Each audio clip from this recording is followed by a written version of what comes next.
नमस्कार दोस्तों। Family pension की जो सीरीज चल रही है जिसमें कुछ वीडियोस बनाए हैं, तो मैंने सोचा है कि जब फैमिली पेंशन की बात हो रही है तो फैमिली पेंशन क्या है अगर किसी को जरूरत पड़े। कईयों के डाउट्स अभी भी क्लियर नहीं हो रहे हैं। लोग मेरे को पूछ रहे हैं, सर फैमिली पेंशन 30% मिलेगा कि 50% मिलेगा, 10 साल मिलेगा, 7 साल मिलेगा। तो मैंने सोचा अगर किसी को फैमिली पेंशन के ऊपर अगर डाउट हो तो मेरा एक एक्चुअल में सेटलमेंट बेनिफिट के ऊपर मैंने ऑलरेडी एक वीडियो बनाया हुआ है, काफी डिटेल में बनाया हुआ है और काफी लंबा हो जाता है तो लोगों को शायद समझने में दिक्कत हो, इसलिए मैंने एक छोटा सा ब्रीफ कर देता हूँ फैमिली पेंशन के ऊपर, ताकि किसी को 10 मिनट के अंदर अगर समझना हो तो क्या है। तो ये हमारा पेंशन रूल 1993 रेलवे एम्प्लॉय के लिए और लगभग लगभग डीओपीटी जो सेंट्रल गवर्नमेंट के एम्प्लॉय के ऊपर ये सेम लागू होता है। अगर सेंट्रल गवर्नमेंट वाले भी देखें तो उनको दिक्कत नहीं आएगी, सेम टू सेम है। तो सबसे पहले फैमिली पेंशन होता क्या है ये बता दो। फैमिली पेंशन लागू हुआ रेलवे में या सरकार में जो भी 1 जनवरी 1964 1964 से लागू हुआ।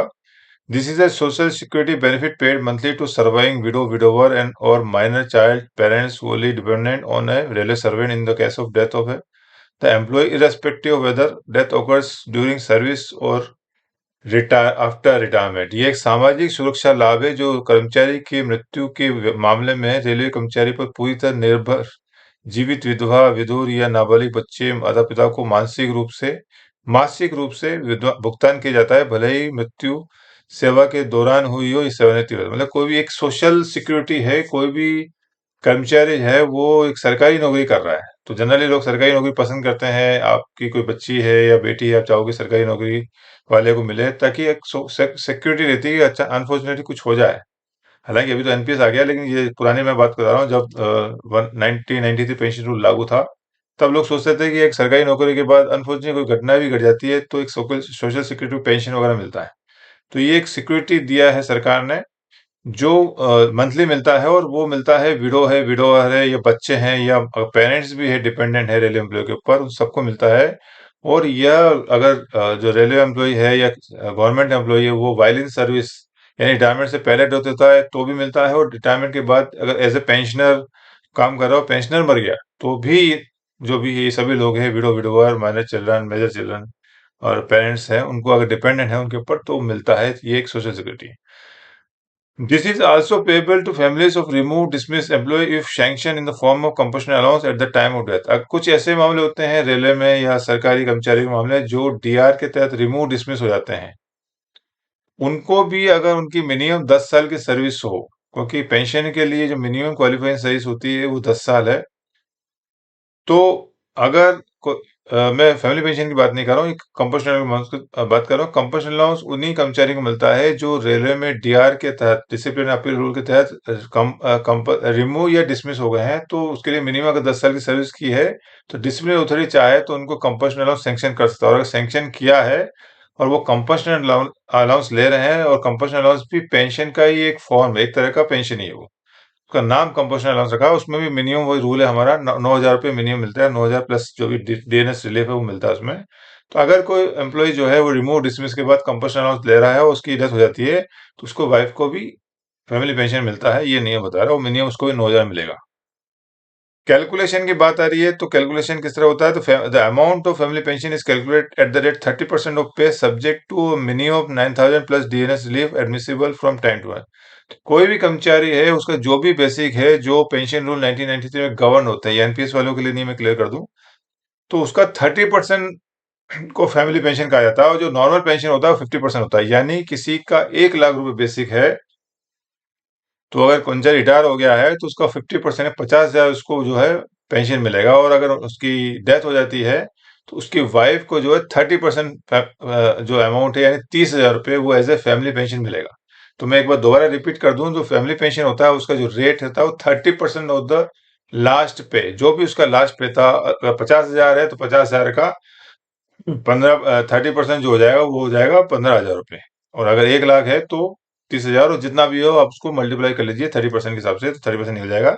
ये सिंपल एक फैमिली पेंशन की डेफिनेशन है कि जो भी लास्ट पे होता है पेंशन का 30% नहीं, लास्ट पे का 30%, वो आपका फैमिली पेंशन हो जाएगा। और फैमिली पेंशन के लिए ये नहीं है कि जैसे रेलवे कर्मचारी को पेंशन लेना हो तो मिनिमम 10 साल की सर्विस करनी पड़ती है। फैमिली पेंशन के लिए क्वालिफाइंग सर्विस इररिलेवेंट है, मतलब उससे कोई मतलब नहीं है। रेलवे कर्मचारी एक बार रेलवे में घुस एंटर हो गया, ज्वाइन कर लिया और मेडिकल होके उसके बाद ही पेंशन मिलता है। इसमें मिनिमम 10 साल नौकरी करने की जरूरत नहीं। अब आता है फैमिली पेंशन किस किस को मिलता है। तो सबसे पहला जो नंबर वन राइट है वो in the case of widow widower up to the date of death और रीमैरेज विच एवर अर्लियर। कोई भी कर्मचारी है उसकी डेथ हो जाती है या फैमिली पेंशनर की डेथ हो जाती है तो सबसे पहले उसका जो स्पाउस होगा या उसका जो हस्बैंड या वाइफ जो भी होगा, मेल है तो हस्बैंड वाइफ होगी और एम्प्लॉय जो है फीमेल है तो हस्बैंड होगा। तो जो भी स्पाउस होगा उसको मिलेगा पेंशन। कब तक मिलेगा? जब तक उसकी या तो डेथ नहीं होती या वो दूसरी शादी नहीं कर लेता है, रीमैरिज नहीं कर लेता, जो भी इसमें से पहले होगा। अगर रीमैरिज पहले कर लेता है तो रीमैरिज होने तक मिलेगा, नहीं तो जब तक डेथ होगी उसको मिलेगा। दूसरे मामले में अनमेरिड सन है, अगर 25 साल से छोटे हैं, 25 साल से कम है अनमेरिड सन, और तो उसको मिलेगा, लेकिन कब तक मिलेगा? तो जब तक कि उसकी शादी नहीं होती या until he start earning his livelihood whichever is earlier। तो अर्निंग का वही है कैपेसिटी। अगर अर्निंग कर रहा है तो कितनी अर्निंग करना है? तो 9,000 प्लस डी आज की तारीख में लगभग 13,500 के आसपास है। अगर उससे कम कर रहा है तो मिलेगा पेंशन, उससे ज्यादा हो जाएगा बंद हो जाएगा। लेकिन 25 साल के बाद तो किसी भी परिस्थिति में अनमेरिड सन को पेंशन नहीं मिलेगा। तीसरा मामला आता है in case of unmarried daughter, widow daughter, divorcee daughter until she gets married, remarried और until she start earning her livelihood whichever earlier. तो अविवाहित जो पुत्रियां हैं, विडो, डाइवोर्सी पुत्री और विडो मतलब विधवा पुत्री और तलाकशुदा पुत्री के मामले, तीनों के मामले में जब तक वो उनकी दोबारा शादी नहीं हो जाती, रीमेरिड नहीं कर लेते हैं, या अनमेरिड तो मैरिड कर लेती है, या फिर वो अर्निंग कर लेती है, उसकी कुछ कमाई हो जाती है। कमाई का भी क्राइटेरिया बता दो, 9,000 प्लस डीए जो भी चल रहा है उस तक का, उससे ज्यादा कमाई होगी तो तब बंद हो जाएगा। अगर कमाई नहीं है और मैरिज भी नहीं करती है तो जब तक वो जिंदा रहेगी तब तक उनको मिलेगा, अनमेरिड हो, विडो हो, डाइवोर्सी हो। इसके अलावा कुछ और मामले भी हैं जिसमें मेंटली रिटायर्ड बच्चे हैं उनको लाइफ टाइम मिलता है, हैंडीकैप्ड हैं जो बच्चे हैं, अगर वो इस तरह कमाने में अक्षम है, मतलब कमाने में असमर्थ है अपनी जीविका, तो उसके मामले में उनको भी लाइफ लॉन्ग मिलता है। और एक और कंडीशन बीच में आई है 2013 से कि वे बच्चे जो मेंटली रिटायर्ड हैं या अक्षम है, उन मामले में अगर वो शादी भी हो जाती है लड़का लड़की तो भी उनको पेंशन कंटिन्यू रहेगा। ये 2013 से नियम आया, मैंने इसमें बताया नहीं। और लास्ट में जो है ये पेरेंट्स का, in case of parents who are wholly dependent on the railway servant immediately before the death of railway servant. अगर रेलवे कर्मचारी मर गया उससे पहले अगर उनके पेरेंट्स उस पे होली डिपेंडेंट थे, होली डिपेंडेंट का मतलब ये था पेरेंट्स की जो इनकम है दोनों की इनकम मिला के, यानी फादर एंड मदर दोनों की मिला के मिनिमम 9,000 प्लस डी डी यानी 13,500 के आसपास आज की तारीख में दोनों की। इसमें बता दो पेरेंट्स में मतलब फादर की इनकम नहीं पकड़ेंगे आपको, फादर और मदर की दोनों की जो इनकम है, दोनों कमा रहे हैं तो दोनों की जॉइंटली इनकम करें, और मदर नहीं कमा रही है तो फिर तो ठीक फादर की इनकम है। अगर दोनों कमा रहे हैं दोनों की इनकम जॉइंट जोड़ के 9,000 प्लस डीए से अधिक हुआ तो फिर वो डिपेंडेंट नहीं माने जाएंगे फादर मदर के मामले। स्पेशल कैसे मैं आपको बता दूं, तो इसमें ये लिखा हुआ है provide the disease relation is not survive, अगर नॉट सर्वाइव बाय विडो और एलिजिबल चाइल्ड, तो family pension whenever admissible to parent shall be payable to mother of the deceased railway servant, filing which to father of the deceased railway servant. Parent shall be deemed to be dependent on the railway servant if their combined income, combined मतलब संयुक्त रूप से income जो है, is less than the minimum family pension admissible and dearness leave दोनों। तो father mother एक तो सबसे बताओ कब एलिजिबल होंगे, जब उसके एम्प्लॉय की वाइफ नहीं होगी और बच्चे नहीं होंगे तभी फादर मदर का नंबर आएगा। तो प्रायोरिटी जो चलती है सबसे पहले नंबर वन पे स्पाउस आता है, उसके बाद बच्चे आते हैं, उसके बाद पेरेंट्स आते हैं। तो अगर वाइफ भी नहीं है, स्पाउस भी नहीं है, बच्चे भी नहीं है, तब पेरेंट्स का आएगा। और पेरेंट्स के लिए भी पहले माँ को मिलेगी पेंशन और फिर फादर को मिलेगी। और उसके लिए कंडीशन है माँ को मिलने के लिए कि दोनों की जो इनकम है वो जो है 9,000 प्लस डीएस से अधिक नहीं होनी चाहिए। तो ये हमारा एक नियम है पेरेंट्स के लिए। ये बात मैंने हिंदी में बता दी। मेरे कई सारे हिंदी भाषी जो लोग हैं उनको शिकायत रहती है सब पूरा इंग्लिश में बताते हैं, उनको समझ नहीं आता, तो उसके लिए मैंने हिंदी में बताया। और कई साउथ इंडियन है वो बोलते हैं इंग्लिश का इशू, तो थोड़ा मैं इंग्लिश भी बताता हूँ। इनका प्रॉब्लम है इसलिए बाइलिंगुअल करना मुश्किल है, तो मैं कोशिश करता हूँ कि हिंदी में बताऊं क्योंकि मैक्सिमम सुनने वाले लोग हिंदी में। एनहांस फैमिली पेंशन ये बहुत इंपॉर्टेंट पार्ट है फैमिली पेंशन का, और मैक्सिमम लोग इससे गुजरते हैं। और ये बहुत अच्छी पहल है सरकार की रेलवे एम्प्लॉय के लिए, केंद्रीय कर्मचारियों के लिए, कि कोई भी कर्मचारी जब डेथ हो जाती है वाइल इन सर्विस, तो मेरा ये मानना है कि उसके बच्चे पढ़ रहे होते हैं, कहीं न कहीं किसी काम में बिज़ी, तो उस वक़्त अगर 30% पे जो होता है बहुत कम हो जाता है। तो एक प्रोविज़न है सरकार का, केंद्र सरकार के सभी कर्मचारियों के इंक्लूडिंग रेलवे कर्मचारी। उसमें कहा गया है the enhanced family pension shall be payable to the family of railway servant who is not governed under employee compensation act 1923 who dies while in service After having rendered not less than 7 years continuous service from the date of death of railway servant for a period of 10 years. In such cases, 50% of pay last done by the deceased employee will be payable for first 10 years from the date of demise. कोई भी railway कर्मचारी है या केंद्रीय कर्मचारी है, अगर वो वर्कमैन कंपनसेशन एक्ट से शासित नहीं है, तो एक सिंपल बता दूं, वर्कमैन कंपनसेशन एक्ट से शासित नहीं का मतलब ये होता है, अगर इसको कंफ्यूज ना हो, हमारे मैक्सिमम रेलवे एम्प्लॉय जो है वर्कमैन कंपनसेशन से शासित होते हैं। यानी कि मैंने वर्कमैन कंपनसेशन एक्ट का एक नया वीडियो बनाया हुआ, और देख लीजिए कि कोई भी कर्मचारी अगर ड्यूटी के दौरान वाइल वर्किंग या during the course of employment अगर कोई काम करते है, उसको चोट वोट लग जाती है, एक्सीडेंट होता है, मर जाता है, तो वर्कमैन कंपनसेशन एक्ट की तहत मुआवजा मिलता है। वो भी बहुत बड़ा अमाउंट होता है उसमें। तो जनरली मैक्सिमम लोग सिर्फ जो हमारे डिवीजन ऑफिस, हेडक्वार्टर ऑफिस और सब डिवीजन ऑफिस जितने भी होते हैं, उनके साथ इसको छोड़ के मैक्सिमम जो लाइन स्टाफ होते हैं, वो जो है वर्कमैन कंपनसेशन एक्ट में गवर्न होते हैं। लेकिन इसका मतलब ये भी नहीं होता है कि इसके पीछे स्पिरिट ये है कि वर्कमैन कंपनी कोई कर्मचारी अगर ऑन ड्यूटी डेथ हो गया है, तो ऑन ड्यूटी डेथ में वर्कमैन कंपनसेशन एक्ट की तरह मुआवजा मिलता है। तो जनरली ऑन ड्यूटी डेथ बहुत रेयर केस होते हैं। तो हमारा मैक्सिमम ये पहला जो पॉइंट है वही गवर्न होगा, कि उसमें जो ये माना जाएगा कि इज नॉट गवर्न, और उसको जो है, अगर कर्मचारी ने 7 साल की सेवा पूरी की है, 7 साल से कम की है तो फिर 30% ही मिलेगा। लेकिन 7 साल से ऊपर सेवा की है, तो उसके परिवार को कर्मचारी की डेथ अगर वायलेंस सर्विस यानी रिटायरमेंट से पहले अगर उसकी डेथ हो जाती है, तो उसको 10 साल तक 50% की रेट से एनहांस फैमिली पेंशन मिलेगा उसकी महिला को, जो भी फैमिली है उसकी। और वो रेट हो जाएगा आपका, मान लीजिए 1 लाख रुपए तो 50,000, मतलब यानी जहाँ 30,000 मिलना था उसको 20,000 अधिक मिलेगा, और 50,000 मिलेगा, यानी जो है 20% ज्यादा मिलेगा। वो कब तक मिलेगा? उसमें दो बातें हैं। अगर बंदा वायलिन सर्विस है तो 10 साल मिलेगा, और रिटायर हो गया एक बंदा, चाहे वॉलंटियर लिया हो, कैसे भी लिया हो, आगे नीचे लास्ट पीरियड में आ जाएगा, तो फिर 7 साल मिलेगा। तो रिटायरमेंट के बाद 7 साल का नियम है। और वाइल इन वर्किंग यानी रेलवे में रिटायर होने से पहले, मतलब वाइल इन सर्विस अगर डेथ हो जाती है, तो उसको 10 साल तक मिलेगा। और ये 10 साल भी रेलवे बोर्ड ने 6 पे कमीशन के आसपास किया है। पहले 7 साल ही था दोनों केसेस में। मेरे ख्याल से ये भी सेंट्रल गवर्नमेंट की बहुत अच्छी पहल है, क्योंकि मेरा मानना है कि जो भी केंद्रीय कर्मचारी होते हैं, वाइल इन सर्विस जब डेथ हो जाती है तो बच्चे छोटे होते हैं, और रिटायरमेंट के टाइम पे बच्चे बच्चे जनरली सब बड़े होते हैं, सेटल हो जाते हैं, तो 7 साल अच्छी बात है। और वाइल इन सर्विस में ज्यादा जरूरत थी लंबे पीरियड तक, तो वहां सरकार ने इसको 10 साल तक कर दिया। अब 10 साल में जनरली बच्चे सेटल हो जाते हैं, तो ये मानना है सरकार का। तो ये एक अच्छी पहल है सरकार की।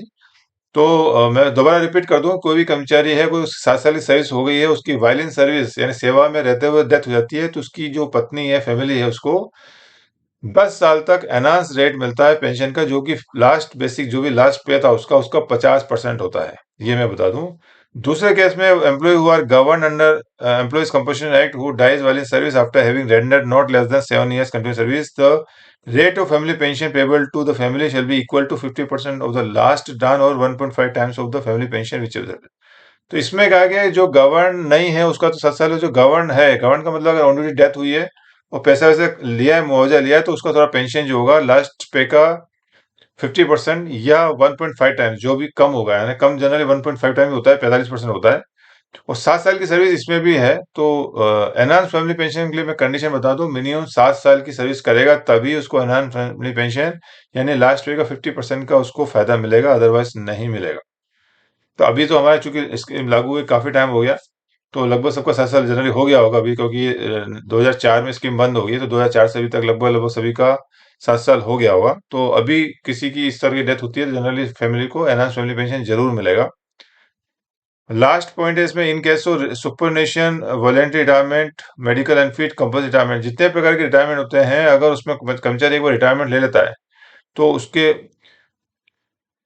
50 उस मामले में अगर उसकी डेथ हो जाती है, मान लीजिए रिटायरमेंट के बाद, मान लीजिए किसी आदमी की 60 ईयर्स रिटायर हुआ और 61 में उसकी डेथ हो जाएगी, तो रिटायरमेंट के बाद भी उसकी वाइफ को 7 साल तक एनहांस फैमिली पेंशन मिलती है। लेकिन इसमें एक क्लास डाल दिया है कि डेथ से 7 साल या कर्मचारी 67 ईयर्स को हो गया होता अगर एक डेट के ऊपर, मान लीजिए 2020 में कोई एम्प्लॉय रिटायर हुआ, तो 2027 में वो 67 ईयर्स का होता अगर जिंदा रहता तो अगर 20 में रिटायर हुआ है बंदा और 21 में मर गया है, तो 21 से 7 साल होते हैं 28, 2028, लेकिन हम 27 तक ही देंगे जब वो 67 का हो। तो रिटायरमेंट से 7 साल या 67 ईयर्स विच एवर अर्लियर, जो भी पहले आएगा। अगर रिटायरमेंट के 7 साल बाद मरा है तो कुछ मिलेगा नहीं, रिटायरमेंट के 6 साल बाद मिला तो एक ही साल मिलेगा उसको। तो इस तरह का मामला। अब मान लीजिए कोई बंदा है अगर 50 साल में रिटायरमेंट ले लेता है, at the age of 50 years if it takes retirement, तो उसको 7 साल यानी कभी मरता है, मान लीजिए 50 साल में वॉलंटरी रिटायरमेंट ले लिया, 55 साल 5 साल जिंदा रहा बंदा, और 5 साल के बाद यानी एट द एज ऑफ 55 अगर वो मर गया है, तो 55 से 7 साल पकड़ेंगे तो 55 से 62 होगा, और 67 बाद में आता है, तो वहां पूरा 7 साल मिलेगा। यानी जनरली कर्मचारी अगर 60 साल से पहले रिटायरमेंट लेता है, 60 साल तक भी रहता है, तो उसको 7 साल मिलेगा, तुरंत डेथ होती है। लेकिन 61, 62, 63, 65 में अगर डेथ होती है, एज में होती है, तो फिर 67 जैसे आ जाएगा, बंद हो जाएगा उसका, वहां उसका खत्म हो जाएगा, उतनी सारी मिलेगा। ये एनहांस फैमिली पेंशन का कैलकुलेशन है। तो रिटायरमेंट में के बाद 7 साल मिलेगा एनहांस फैमिली पेंशन, और वाइल वर्किंग सेवा में रहते हुए कर्मचारी की डेथ हो जाती है, तो 10 साल तक एनहांस फैमिली पेंशन यानी 50% मिलेगा। और 7 साल में भी रेट तो वही है, 50% ही मिलेगा उसको। ये मैंने हिंदी में बताया हुआ है।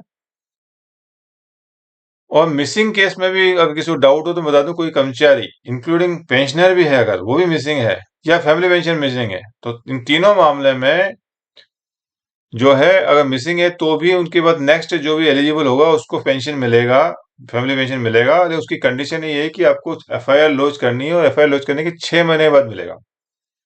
एक तो मैंने अपने पहले वीडियो में बनाया था, अभी बताता हूँ, कोई भी कर्मचारी, सेंट्रल गवर्नमेंट एम्प्लॉय हो या रेलवे एम्प्लॉय हो, ये कोई भी है, अगर कोई आदमी मिसिंग होता है तो उसकी एफआईआर जरूर कराएं, क्योंकि रेलवे में जितने भी बेनिफिट हैं या सेंट्रल गवर्नमेंट में जितने बेनिफिट है वो तो आपको तभी मिलेंगे जब आपको एफआईआर कराओगे।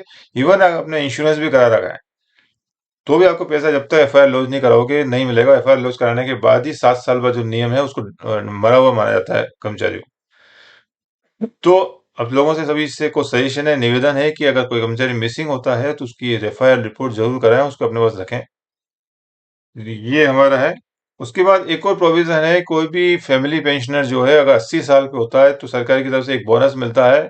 ये रिटायरमेंट एम्प्लॉय है उसके लिए भी है और फैमिली पेंशन के लिए भी। जैसे ही उसकी फैमिली पेंशन जो भी है उसकी उम्र 80 साल होती है, तो उसका जो पेंशन चल रहा हो वो 20% बढ़ जाएगा। यानी कि अगर 1 लाख बेसिक था हमारा, उसका जो पेंशन हुआ 30%, 30,000। 80 साल तक तो आपको 7 साल 10 साल का जो एनहांस फैमिली पेंशन का क्राइटेरिया खत्म हो जाएगा आपका, तब तक आपको फिर 30% पे आप आ जाओगे। तो 80 ईयर्स में आपको 30% पे 20% बढ़ जाएगा। तो 30,000 का जब 20% हो जाएगा, 3,000, 10%, 3 3 6,000 यानी 36,000 हो जाएगा आपका। 85 में आपको 30% बढ़ जाएगा, मतलब 30,000 का 9,000 बढ़ जाएगा, यानी 39,000 हो जाएगा। 90 की एज में 40% हो जाएगा, यानी 42,000 समथिंग, यानी 12,000 बढ़ेगा आपका। 95 में 50% बढ़ेगा, यानी 30,000 जिसका पेंशन मिल रहा था उसको 50% और जो है यानी 45,000 हो जाएगा। और 100 साल का जब फैमिली पेंशन हो जाएगा तो उसको डबल हो जाएगा, 100% मिलेगा, यानी 30,000 की जगह 60,000 हो जाएगा। तो अगर आपको लेना है 60,000 फैमिली पेंशन लेने में इंटरेस्टेड हो, ये सेम चीज पेंशनर पे लागू होती है, तो अपनी हेल्थ का ध्यान करो, सुबह 5 बजे उठो, मेरी तरह एक्सरसाइज करो, अच्छा खाना खाओ, शुद्ध खाना खाओ, देसी खाना खाओ, और कहते हैं जो बाहर का खाना से अपने आप को दूर रखें, चाय कॉफी इन सब से दूर रखें। आजकल हार्ट अटैक की घटनाएं बहुत घट रही है। अपने हेल्थ को अच्छा करें, फिट रहें, तंदुरुस्त रहें, और सरकार की तरफ से जो लाभ दिए हुए हैं 80 से 100 साल के ऊपर उसका बेनिफिट जरूर लें। ये मेरा आप लोगों से सजेशन है। तो ये हमारा, इसी के साथ ही मेरा ये फैमिली पेंशन पे एक छोटा सा वीडियो बनाया था। कैसा लगा प्लीज कमेंट जरूर करें। और जैसे मैं अभी कहता हूँ, अगर वीडियोस अच्छे लग रहे हैं, मेरे वीडियोस अच्छे लग रहे हैं, मैं मेहनत कर रहा हूँ, तो प्लीज सब्सक्राइब जरूर करें। सब्सक्राइब करने से मोटिवेशन मिलता है। तो वीडियो देखने के लिए धन्यवाद। Thank you.